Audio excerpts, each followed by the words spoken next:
The Galactic Assembly had ruled the stars for 12,000 years. They were a group of 847 different alien species who had joined together in peace. They had built cities on 1,000,000 worlds. They had cured every disease. They had made ships that could travel faster than light itself. They believed they had seen everything the universe could throw at them. They were wrong. It started in the outer rim of the galaxy, in a quiet region where few species lived. A small colony world sent a distress signal. Then it went silent. The Assembly sent a patrol ship to check. That ship also went silent. They sent a fleet of 50 warships, the pride of the species, commanded by their greatest admiral. None of them came back. The enemy had no name at first. The survivors who managed to escape called them the Void Swarm. They came from the empty darkness between galaxies, from places where no light had ever reached. They were not quite alive and not quite dead. They did not want land or resources or slaves. They wanted only one thing: to feed. They fed on worlds, on ships, on living things. They left nothing behind but empty husks floating in space. Within 6 months, 17 star systems had fallen. Billions of lives were lost. The Assembly's mighty fleets, which had kept peace for thousands of years, broke apart like toys against the swarm. Nothing worked. Energy weapons, missiles, boarding parties. The swarm adapted to everything within hours. Panic spread through the Assembly. Species that had been allies for centuries began to blame each other. Some talked about running, about hiding in the far corners of the galaxy, and hoping the swarm would not find them. The ancient alliance was falling apart. In desperation, the Assembly's leaders gathered in their great council chamber. They had one last option, something that had not been used in 8,000 years. Deep beneath their capital world, the precursors, a species so old that no one remembered what they looked like, had left a device. It was called the beacon. The precursors had built the beacon for exactly this situation. It was designed to send a signal across the galaxy, calling for help from species that the Assembly had never contacted. Species that were too young, too primitive, too dangerous to be trusted with the knowledge that they were not alone. The beacon was meant to be used only when all other hope was gone. That time had come. The signal shot out into space, reaching worlds that had never seen an alien ship. Most of those worlds had no technology to receive it, but one world did. Earth. On the dark side of the moon, in a small research station run by the Korean Space Agency, a young commander named Park was working the night shift. She was 32 years old, with short black hair and tired eyes. She had been an astronaut for 8 years, and she had spent most of that time doing boring work, checking equipment, running tests, writing reports that nobody read. That night changed everything. Her communications officer, a young man named, was the first to notice something strange. He called over to his station, his face pale in the blue light of his screens. "Commander," he said, his voice shaking slightly, "I'm picking up something. It's not natural." Looked at the data. At first it looked like random noise, the kind of signal that came from distant stars or cosmic events. But as ran it through their analysis programs, a pattern emerged. The signal was repeating. It had structure. It had meaning. It was a message. Felt her heart beating faster. "Are you sure?" she asked. "Could it be interference, a satellite malfunction?" Shook his head. "I've checked everything 3 times. This is coming from outside our solar system. And Commander, it's not just a message, it's coordinates. Someone is telling us where to go." Stared at the screen for a long moment. Humanity had wondered for centuries if they were alone in the universe. They had sent signals into space, hopping for an answer. They had searched the stars with telescopes and probes, looking for any sign of life. Now finally, someone had answered. But the message did not feel like a greeting. There was something urgent about it, something desperate. It repeated over and over again, like a cry for help. Made a decision. She sent the data to Earth, to every space agency and government that would listen. Within hours, the world knew humanity had received its first message from the stars. The reaction was chaos. Some people celebrated, some panicked. Religious leaders argued about what it meant for their faiths. Scientists fought over how to respond. Politicians worried about who would control this new knowledge. But a small group of people asked a different question. The signal included coordinates, a specific location in space about 40 light-years from Earth. Someone was asking humanity to come.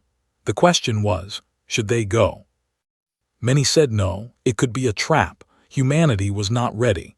They did not have ships that could travel that far. The risks were too great. But others remembered the history of their species.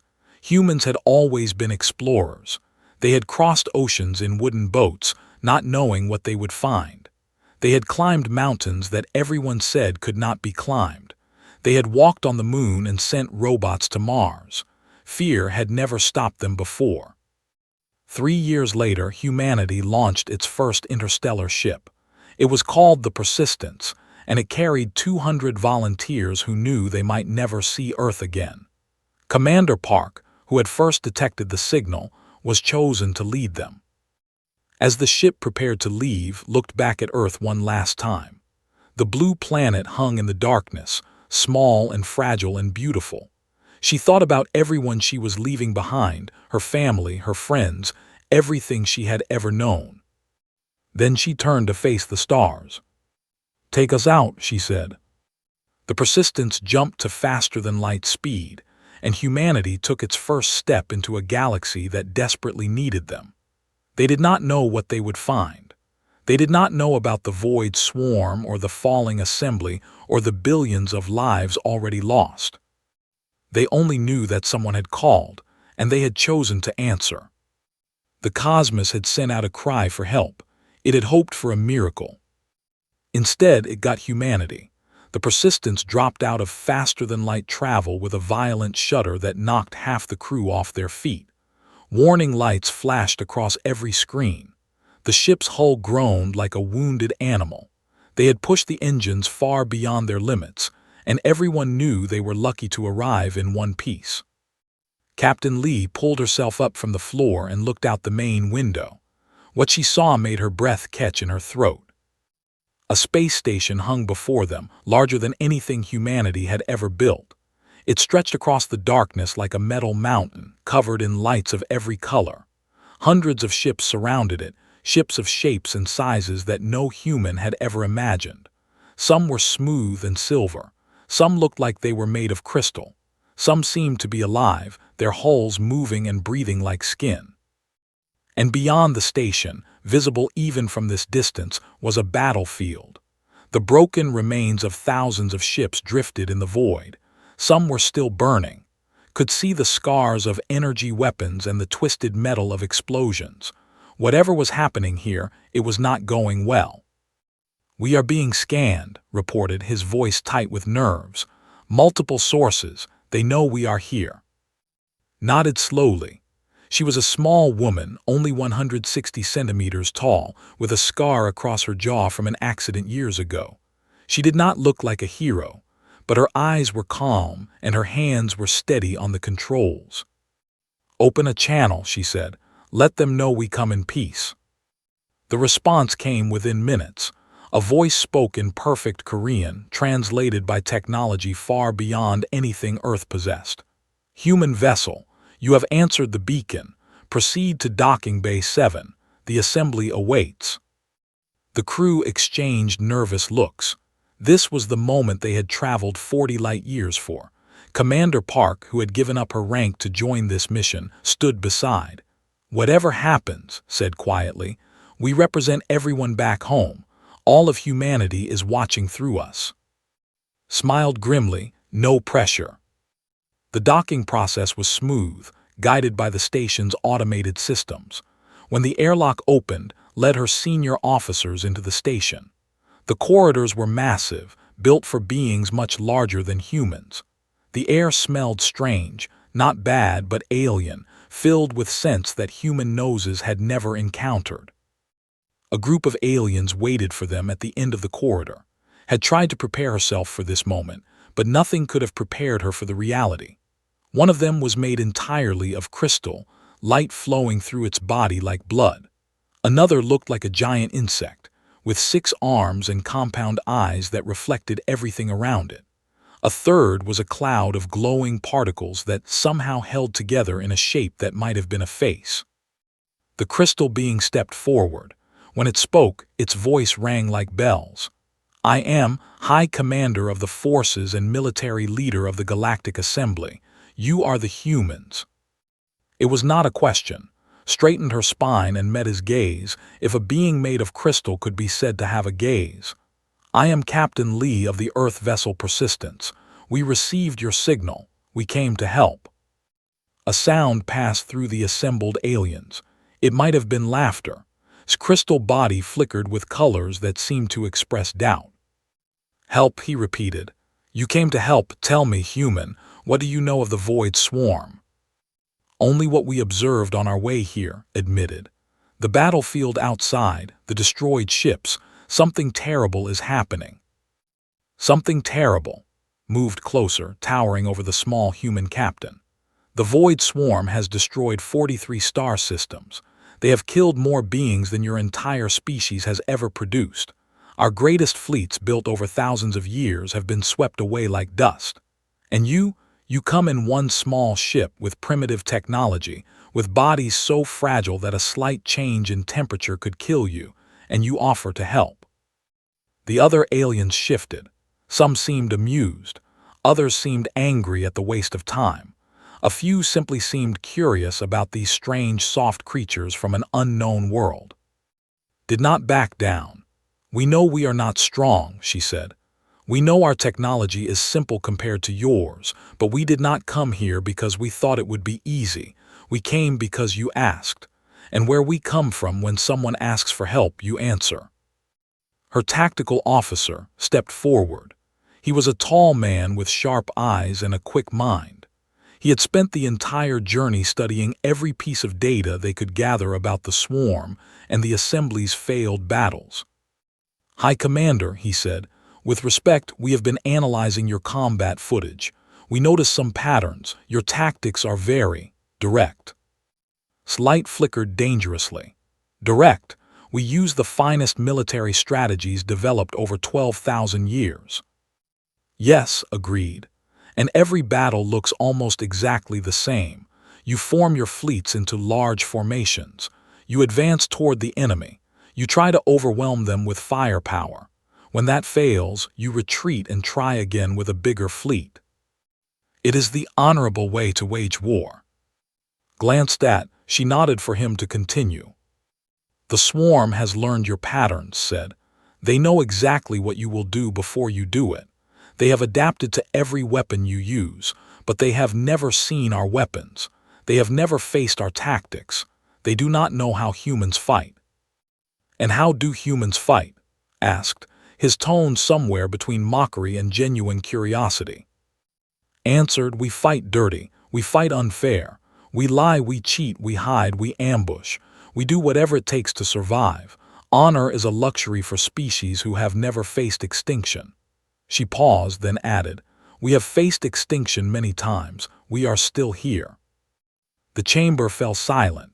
The aliens looked at each other, uncertain how to respond to this small creature who spoke of her species' weakness as if it were a strength. Finally spoke, "You are strange beings. You admit that you are weak, yet you do not seem afraid. You offer to fight an enemy that has destroyed empires, yet you smile while doing it."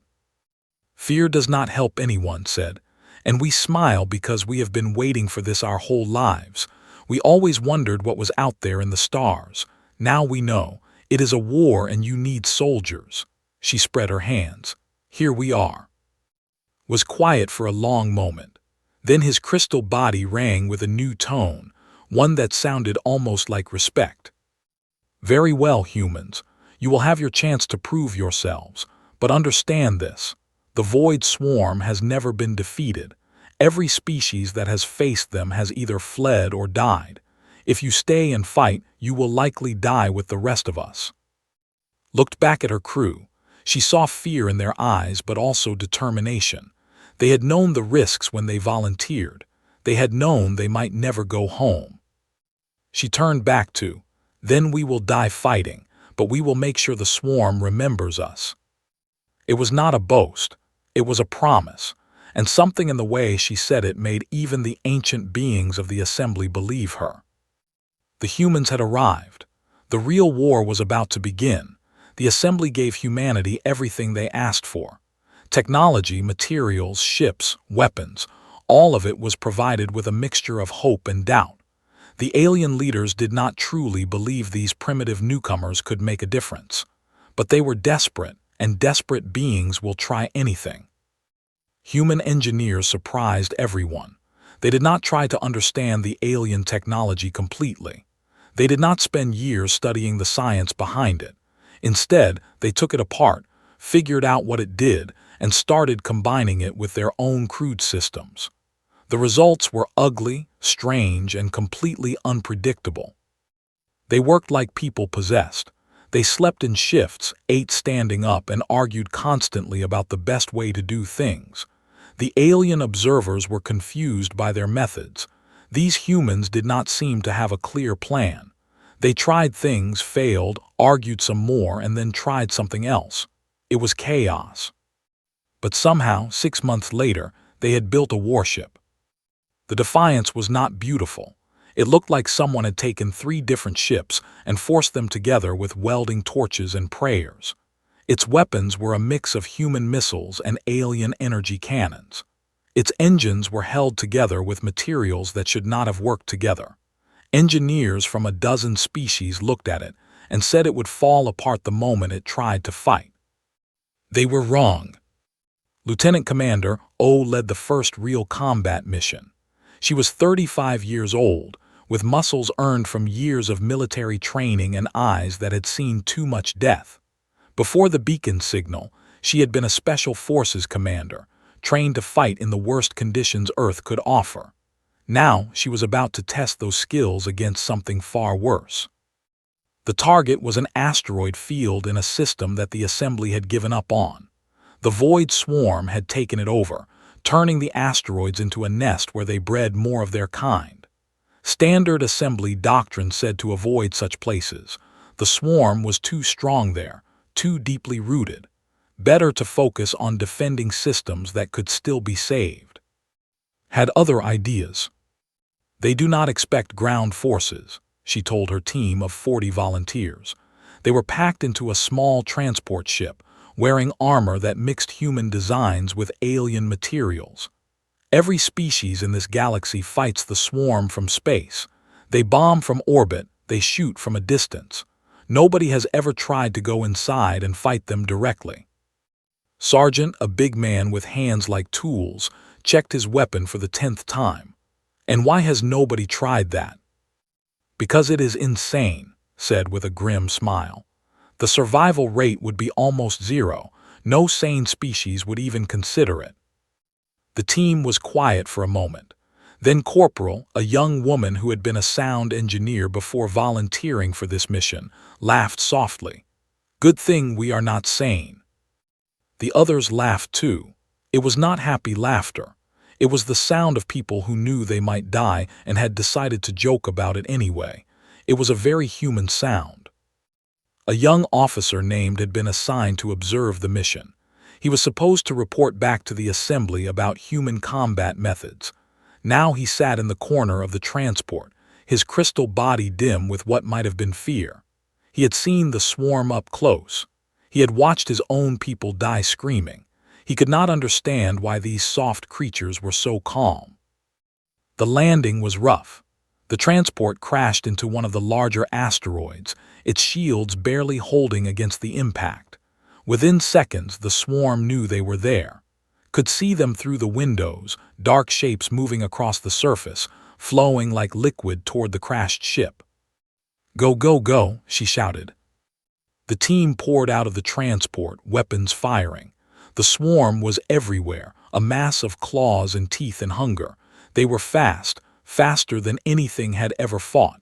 But humans had been fighting things faster than them for their entire history. They had fought lions and wolves and each other. They had learned to compensate. The battle was chaos from the first moment.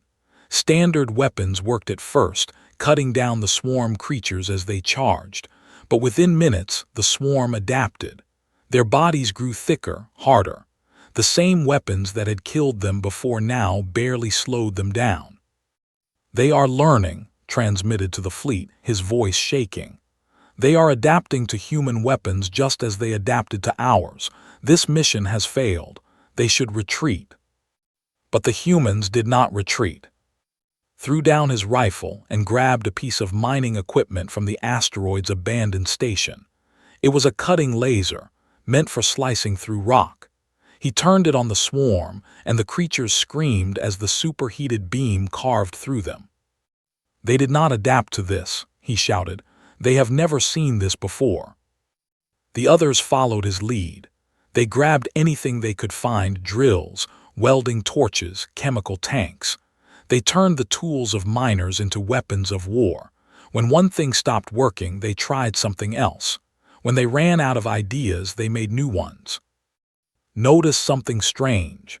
Every time she transmitted on her radio, the swarm creatures nearby seemed to flinch. She adjusted the frequency, cranked up the power, and pointed her communications device at a charging creature. It collapsed, its body twitching and convulsing.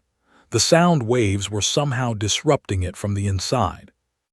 "Sound," she screamed. "They are weak to certain sound frequencies." The information spread instantly. Within minutes, every human soldier had modified their equipment to produce the killing frequency. The swarm fell back for the first time since the battle began. But it was not over. Had pushed too deep into the asteroid, chasing a group of swarm creatures toward what looked like a command center. An explosion cut her off from her team, collapsing the tunnel behind her. She was alone, wounded, surrounded by enemies. Any other species would have surrendered. Any other officer would have accepted death. Did neither. She found a small cave and made it her fortress. She treated her own wounds, using a hot knife to seal the bleeding gashes in her side. She counted her ammunition, not enough. She counted her enemies, too many. She calculated her odds of survival, almost zero. Then she got to work. For 7 hours held that position. She set traps with mining explosives. She created false signals to confuse the swarm. She transmitted constant updates to her team, coordinating their assault even as she fought for her own life. When her ammunition ran out, she used rocks. When her knife broke, she used her hands. Recorded everything. He could not believe what he was seeing. This small, soft creature should have been dead a dozen times over. She was bleeding from wounds that would have killed her. Her body was failing, but she refused to stop. When her team finally broke through and reached her, was still fighting. She had killed more than 60 swarm creatures by herself. She was barely conscious, held upright only by pure stubbornness. But she was alive. "Why?" asked her later as the medical teams worked to save her life. "Why did you not give up? You were alone. You were dying. No one would have blamed you for accepting the end." Looked at him with eyes that were barely focused. "Giving up means they win," she whispered. "I do not let monsters win." Transmitted his report to the assembly that night. He described everything he had seen: the improvisation, the adaptability, the sheer refusal to accept defeat. He ended with a simple conclusion. "The humans are not stronger than us. They are not smarter. Their technology is still primitive compared to ours, but they have something we do not. They have a madness in them, a fire that burns even when it should have gone out. I do not know if they can win this war, but I know this: the Void Swarm has finally found an enemy as stubborn as itself." The assembly read the report. For the first time in months, they felt something they had almost forgotten. They felt hope. 2 years had passed since humanity first arrived at the assembly station. In that time, everything had changed. Admiral Park stood on the bridge of her flagship, the Indomitable, looking out at a fleet that would have been impossible to imagine just months before. 17 different species served under her command, crystal ships, living vessels of the great stone carriers of and dozens more. At the center of it all were the human ships, ugly and patchwork and absolutely deadly. Was 43 now. Her black hair had started to turn gray at the temples. Lines had formed around her eyes from too many sleepless nights. She had lost friends, soldiers, and pieces of herself that she would never get back. But she had also won battles that everyone said could not be won. The alien commanders had learned to trust her, not because she was brilliant, though she was, but because her fleets survived. Ships that served under her command had a strange habit of coming home. In a war where entire armadas had been wiped out, that was worth more than any amount of genius. High Commander stood beside her, his crystal form glowing softly in the dim light of the bridge. He had changed, too, over these 2 years. The contempt he had shown toward humans at their first meeting was long gone. In its place was something that looked almost like admiration. "The scouts have confirmed it," he said. "The swarm is gathering at the hollow stars. 7 systems, all of them feeding into the same point. They are preparing something big." Nodded, she had expected this. The swarm had been retreating for months, pulling back from contested systems, abandoning positions they had held for years. At first, the assembly had celebrated these retreats as victories, had known better. The swarm was not fleeing, it was concentrating. "How many?" she asked. "Our best estimates say all of them. Every swarm creature in this sector of the galaxy. If they complete this gathering, they will have enough force to push through to the core worlds. Everything we have protected, everything we have fought for, it will all be gone in months." Was quiet for a moment. Then she smiled, and had learned to recognize that smile. It was the smile she wore when she was about to do something that no sane person would attempt. "Then we stop them at the hollow stars," she said. "We hit them before they are ready. We do not give them time to finish gathering." Flickered with uncertainty. "Admiral, our combined fleet is powerful, but it is still outnumbered. A direct assault." Who said anything about direct? Turned to face him fully. "We do not fight the swarm the way they expect. We never have. That is why we keep winning." She pulled up a holographic map of the hollow stars region. 7 systems, arranged in a rough circle, with the swarm's main force at the center. The obvious strategy, the assembly strategy, would be to gather every available ship and attack that center with overwhelming force. Had a different idea. "We split up," she said. 100 small strike groups spread across all 7 systems. We do not try to destroy the swarm. We harass them. We hit supply lines. We attack and retreat before they can respond. We make them chase shadows." "But that will not defeat them," protested. "You cannot win a war with pinpricks." "The pinpricks are not meant to win the war. They are meant to distract," pointed to a spot at the very center of the swarm's formation. "This is their coordination node. There. It is how they communicate, how they adapt so quickly, how they function as a single organism instead of mindless creatures. Destroy this and the swarm falls apart." Stared at the point she was indicating. "That location is inside the densest part of their formation. Reaching it would be suicide. No ship could survive long enough to." Not a ship, a team. A small group moving fast using stealth technology to slip through their lines. They get in, they plant explosives, they get out. Paused. Or they do not get out, but the explosives still go off. The Crystal Commander was silent for a long time. "You are asking for volunteers to die." "I am asking for volunteers to win. There is a difference." The call went out that night. A suicide mission to the heart of the swarm. Certain death for anyone who went, and within an hour had more volunteers than she could use. Humans mostly, but also and a dozen other species who had learned from humanity that sometimes the only way forward was through.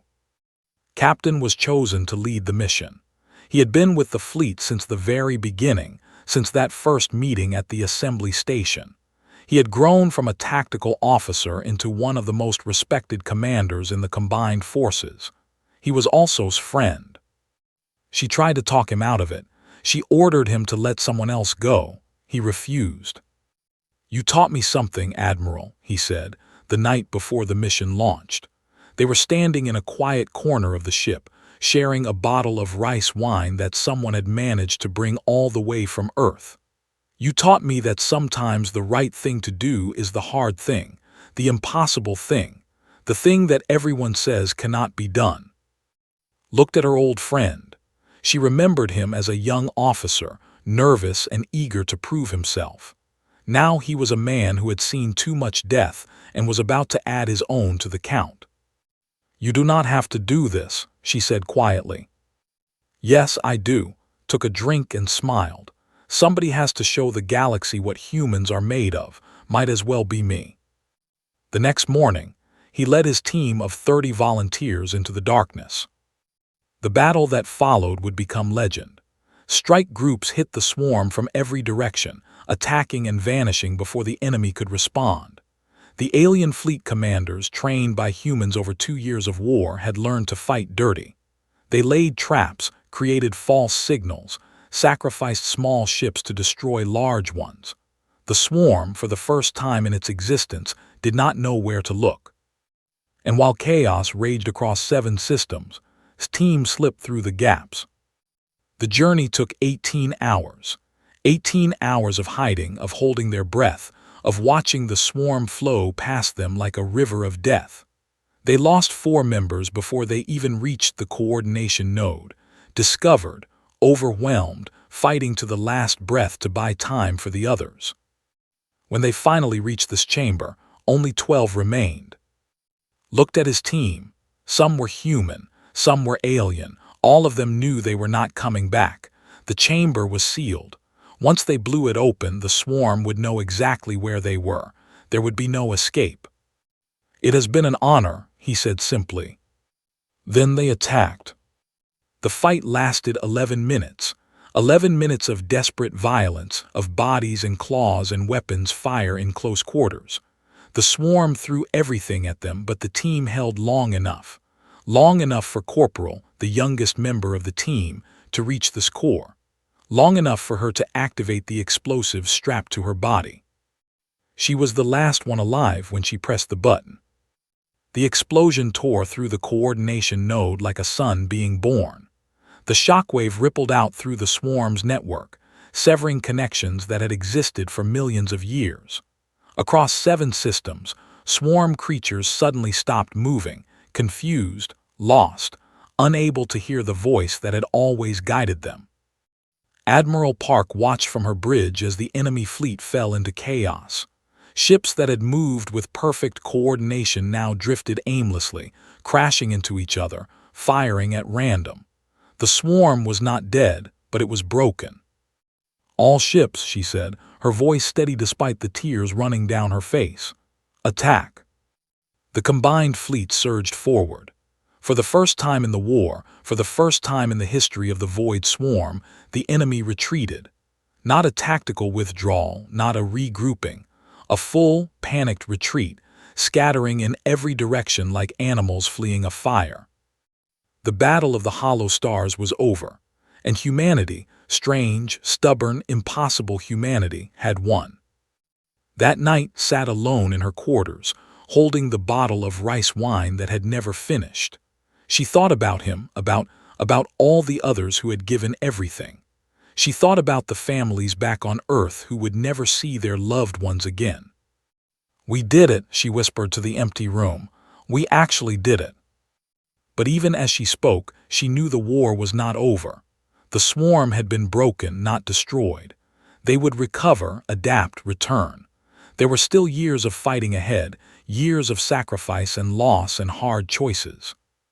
But for the first time since the beacon signal, the galaxy believed victory was possible. And that belief had been bought with human blood. The war lasted another 10 years. After the Battle of the Hollow Stars, the swarm was weakened but not defeated.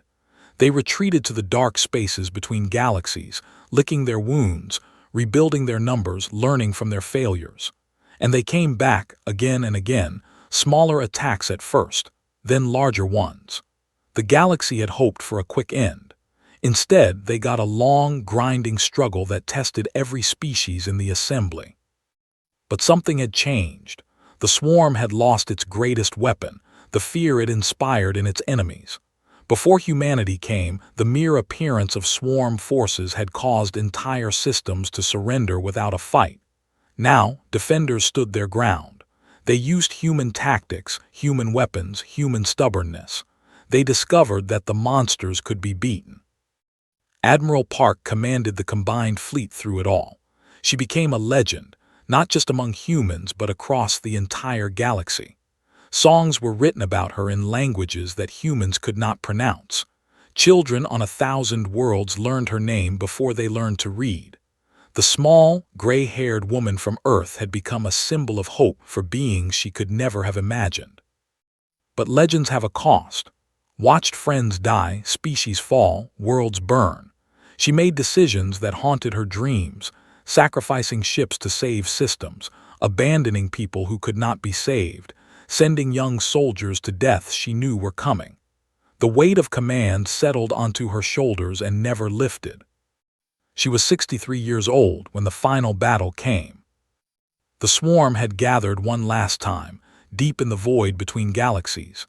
Every creature they had left, every ship, every resource, all of it concentrated into one massive force.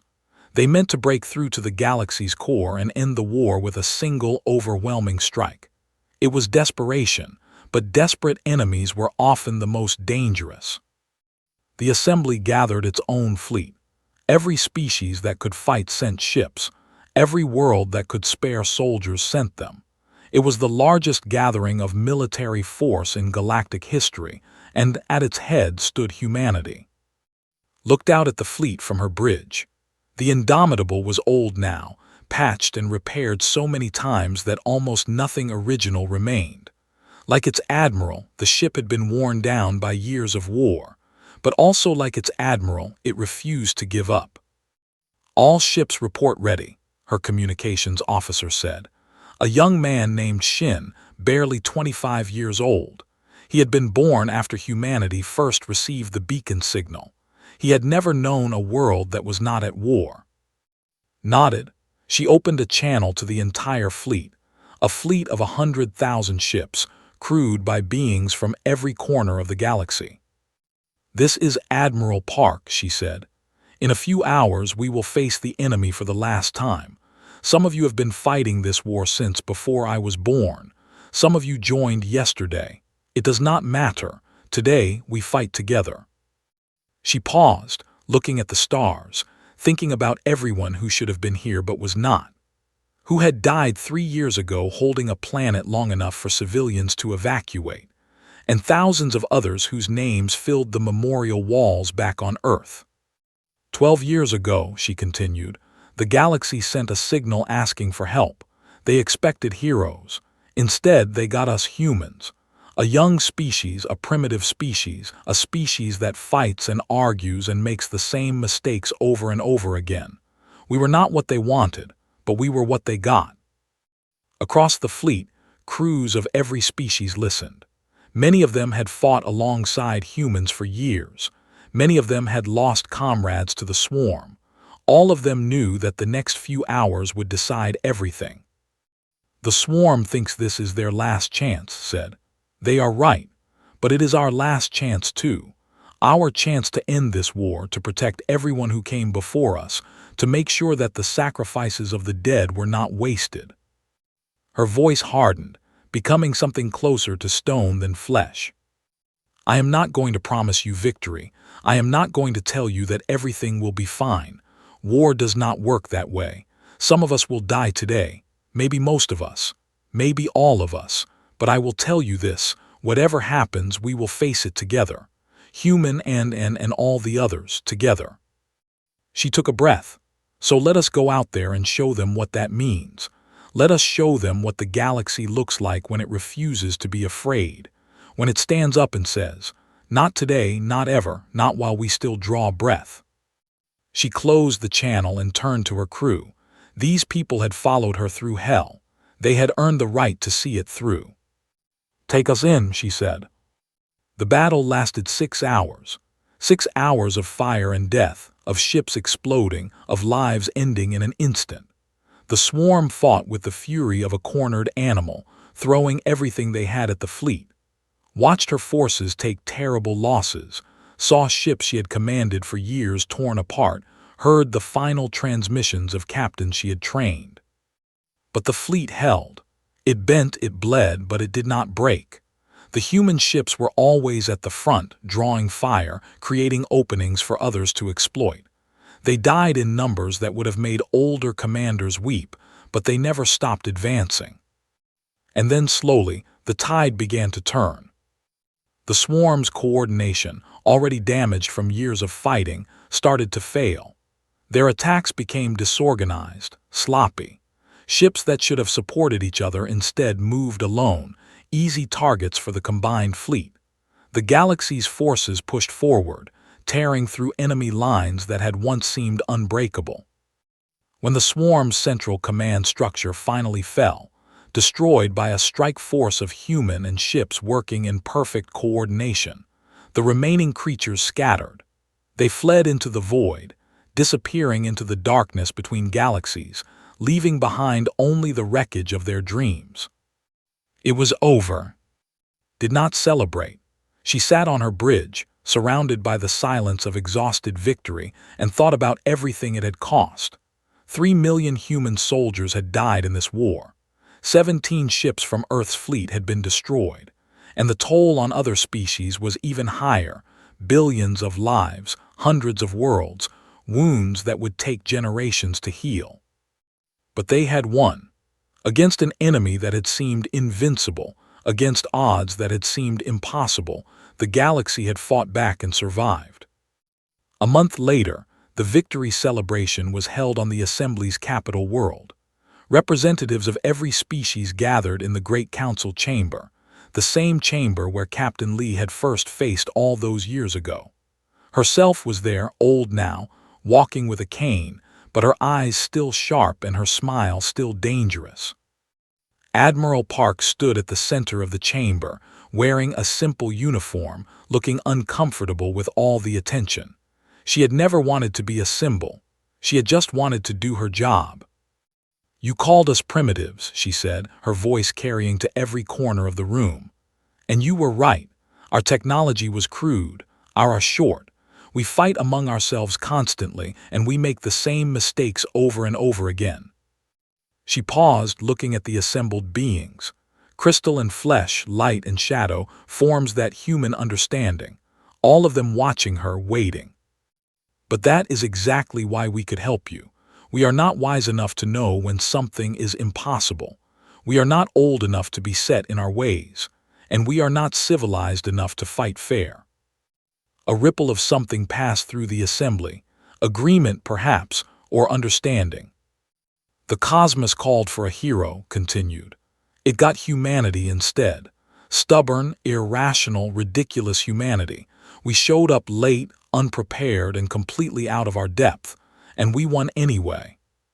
She smiled, and it was the same smile she had worn when she ordered impossible attacks and made plans that no one else believed in.